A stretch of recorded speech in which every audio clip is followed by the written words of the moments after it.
So, that's the horror aspect. Now, what are the cons of this game? Now, the first thing I'm going to hit on, and I'm sorry if some people, and I'm not calling out any actors or anything like that, so please don't take it that way. Whoever voiced this guy, I love you, okay? But the voice acting at times, I felt, especially on Ethan, was a little lacking. When you have something happen to a body part, you should be screaming and yelling. Now, that's not the voice actor's fault himself. It's kind of the script, I guess you could say.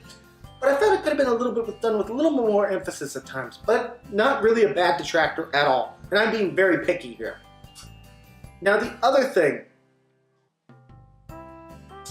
Puzzles. The puzzles at times can be hard, but with that being said, you want a game that challenges you puzzle-wise.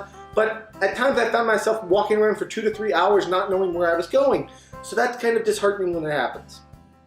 So those are really the only 2 cons of this game.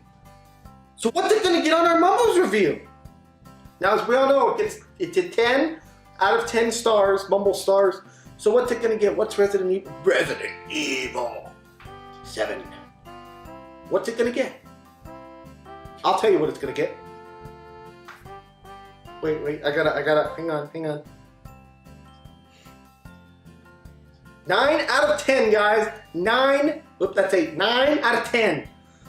This game is fantastic. I love it, even with the horror stuff and how scary it is and how much I find myself screaming at it. I find myself constantly wanting to play it, which is really cool because in most horror games, like with Outlast, there's times where I'm like, I'm in the mood to play this. And then there's a lot of times where I'm like, the last thing I want to do is go back to that creepy hospital and play it. But this game, it's like, I want to find out what happens. I want to know. So anyways, guys, this has been another episode of Mumbles. I want to thank you all so much for joining me. Please smack the subscribe button, smack the like button, smack all the buttons. And yeah, guys, let me know your thoughts on this game in the comments. I know a lot of people have played it, and I love it so much. Game of the Year candidate right here, guys. You heard it here first. Game of the Year candidate.